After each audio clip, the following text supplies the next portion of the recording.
ಇರಬಹುದು ನನ್ನ ಹಿಂದೆ ಇರುವಂತ ಇದೇ ರಾಮೇಶ್ವರಂ ಕೆಫೆಯಲ್ಲಿ ಬಾಂಬ್ ಬ್ಲಾಸ್ಟ್ ವಿಚಾರಕ್ಕೆ ಸಂಬಂಧಪಟ್ಟಂತೆ ಅಪ್ಡೇಟ್ ಸಿಗ್ತಾ ಇರುವಂತದ್ದು ಈ ಶಂಕಿತ ಉಗ್ರ 26 ಬಸ್ಗಳಲ್ಲಿ ಸಂಚಾರವನ್ನು ಮಾಡಿರುವಂತದ್ದು ಈ 26 ಬಸ್ನಲ್ಲಿ ಈಗ ಕುಂದಲಹಳ್ಳಿ ಸಮೀಪ ಬಸ್ನಿಂದ ಇಳಿತಾ ಇರುವಂತಹ ದೃಶ್ಯ ಕೂಡ ಸಿಸಿಬಿ ಪೊಲೀಸ್ನವರಿಗೆ ಸಿಕ್ಕಿರುವಂತದ್ದು ಸಿಸಿಬಿ ಪೊಲೀಸ್ನವರು ಕೂಡ ತನಿಖೆಯನ್ನು ನಡೆಸ್ತಾ ಇರುವಂತಹ ಸಂದರ್ಭದಲ್ಲಿ 26 ಬಸ್ಗಳಲ್ಲಿ ಪ್ರಯಾಣವನ್ನು ಬೆಳೆಸಿದ್ದ ಈಗ ಒಂದು ಬಸ್ಸಲ್ಲಿ ಕುಂದಲಹಳ್ಳಿ ಸಮೀಪ ಇಳಿದಿರುವಂತಹ ದೃಶ್ಯಾವಳಿಯಲ್ಲಿ ಕೂಡ ಈಗ ಸಿಸಿಬಿ ಅಧಿಕಾರಿಗಳಿಗೆ ಸಿಕ್ಕಿರುವಂತದ್ದು ಸಿಸಿಬಿ ತನಿಖಾ ತಂಡಗಳಿಂದ ಮುಂದುವರಿದ ತನಿಖೆ ಇದು ಮಾರ್ಚ್ 1ರಂದು ನಡೆದಿರುವಂತಹ ಬಾಂಬ್ ಸ್ಫೋಟ ಮಾಸ್ಕ್ ಹಾಗೆ ಸನ್ ಗ್ಲಾಸ್ ಟೋಪಿಯನ್ನು ಧರಿಸಿರುವಂತಹ ಈ ಶಂಕಿತ ಉಗ್ರ ಬಿಎಂಟಿಸಿ ಬಸ್ನಲ್ಲಿ ಬಂದು ಕೆಫೆಯಲ್ಲಿ 2 ರವೆ ಇಡ್ಲಿ ತಿನ್ಕೊಂಡು ಬಾಂಬಿಟ್ಟು ಹೋಗಿರುವಂತ ಇದೇ ಶಂಕಿತ ಉಗ್ರ ಕುಂದಲಹಳ್ಳಿ ಸಮೀಪ ಬಸ್ನಲ್ಲಿ ಇಳಿದಿರುವಂತಹ ದೃಶ್ಯ ಕೂಡ ಈಗ ಸಿಸಿಬಿ ಅಧಿಕಾರಿಗಳಿಗೆ ಸಿಕ್ಕಿರುವಂಥದ್ದು. ಈಗಾಗಲೇ ಸಿಸಿಬಿ ಅಧಿಕಾರಿಗಳು ಎನ್ಐಎ ಟೀಮ್ ಹಾಗೆ ಎಲ್ಲ NSG ಟೀಮ್ ಹಾಗೆ ರಾಜ್ಯ ಅಲ್ಲದೆ ಬೇರೆ ರಾಜ್ಯ ಅಂತ ಹೇಳಿದ್ರೆ ಕೇರಳ ಹಾಗೆ ತಮಿಳುನಾಡು,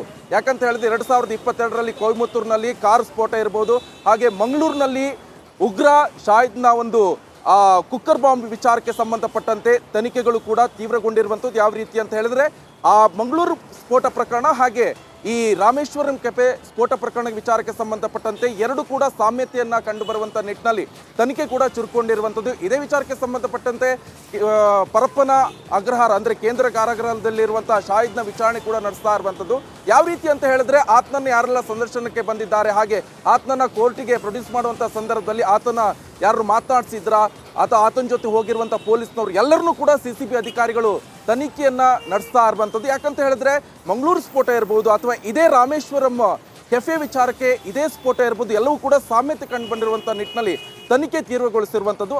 ಈಗ ಸಿಸಿಬಿ ಅಧಿಕಾರಿಗಳು ತನಿಖೆ ಮುಂದುವರಿಸಿಕೊಂಡು ಹೋಗ್ತಾ ಇರುವಂಥ ಸಂದರ್ಭದಲ್ಲಿ 26 ಬಸ್ಸಲ್ಲಿ ಪ್ರಯಾಣವನ್ನು ಬೆಳೆಸಿರುವಂಥ ಇದೇ ಉಗ್ರ ಕುಂದಲಹಳ್ಳಿ ಸಮೀಪ ಬಸ್ಸಿಂದ ಇಳಿದಿರುವಂಥ ದೃಶ್ಯ ಕೂಡ ಈಗ ಲಭ್ಯವಾಗಿದೆ. ಇದೇ ವಿಚಾರಕ್ಕೆ ಈಗ ಪೊಲೀಸ್ನವರು ತನಿಖೆಯನ್ನು ತೀವ್ರಗೊಳಿಸಿರುವಂಥದ್ದು. 4 ದಿನಗಳಿಂದಲೂ ಕೂಡ ಪೊಲೀಸರು ತಲೆ ಕೆಡಿಸಿಕೊಂಡು ತನಿಖೆಯನ್ನು ನಡೆಸ್ತಾ ಇದ್ದಾರೆ ಇದೇ ಶಂಕಿತ ಉಗ್ರನ ವಿಚಾರಕ್ಕೆ ಸಂಬಂಧಪಟ್ಟಂತೆ.